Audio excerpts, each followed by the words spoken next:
So before, if you have a fully developed claim and somebody else has a regular claim, you're saying they would take those pile of fully developed claims and kind of review those first, is what happened in the past. Yeah, so they would do it. So basically, what it would be labeled. Once it's labeled as a fully developed claim, now with that labeling of a fully developed claim, it's kind of sent along to that person who will ultimately service that claims file, right? Uh, Absolutely. but with that, that's no longer happened. This guidance have recently come out back in November. Okay, so November 2022. So with this guidance being updated, we have to understand that there's no longer any type of prioritization in that. However, what does happen, what we do know it's going to happen, ultimately, if you have all your evidence and everything available to you, it's still going to be processed faster than someone who doesn't. Okay, Absolutely. now it's just not a priority. Okay. Absolutely. Yeah, which because you're helping make their job a little easier, right? Because now they're having the raters and the different folks that are reviewing those applications. It's like, okay, this is actually ready for decisions, and everything is right in front of me, so Mhm. that they could actually make that decision. And based on someone that didn't have a fully developed claim, they know and anticipate there's going to be a lot of back and forth of Mhm. discovery of conditions and also different steps and documentation, which again, just like Kenneth stated a little earlier, it causes you to lose time. So imagine you filled out a form, hey, I want to file my claim, and you send that in, and now you waiting for a letter from the VA just to tell you what you already know. Hey, you need your records. What conditions are you applying for, and all this different information.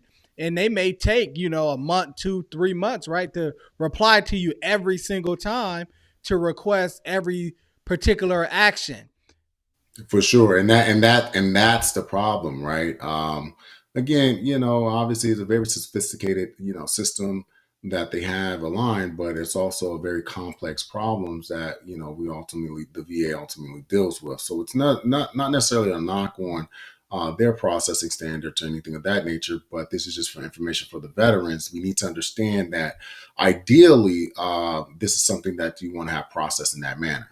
Okay, because the prioritization specifically does not you're not under any type of urgency to be completed in that way. So now if you don't want to um, be kind of stuck in the queue, right, to be serviced, you want to make sure that you have that full case file.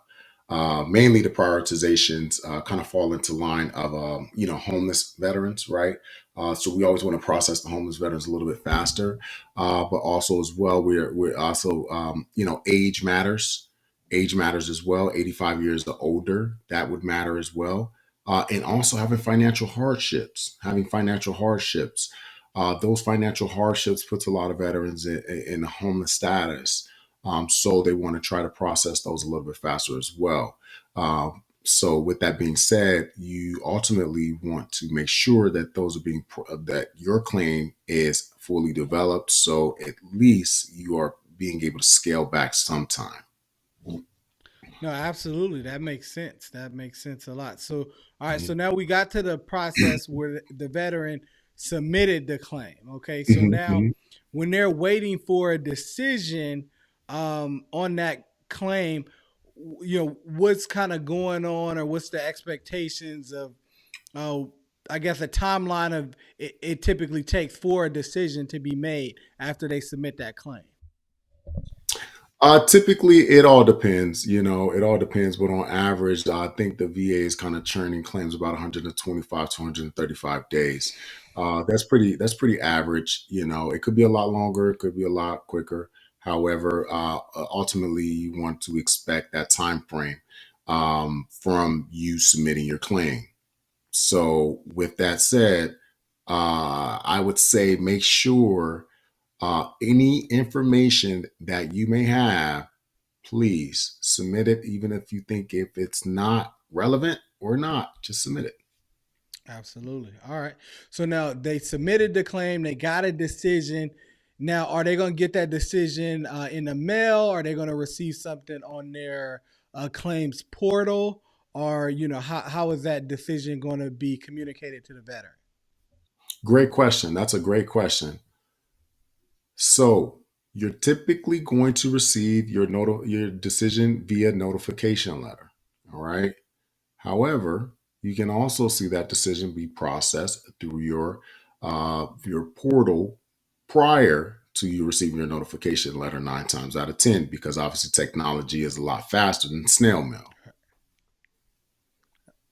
With that decision being made, you also want to consider that a direct deposit, if you have your direct deposit information on file, could be a direct deposit initially as well. So you could receive a decision direct deposit next day or a few days thereafter, which again it could take time processing. So don't expect that.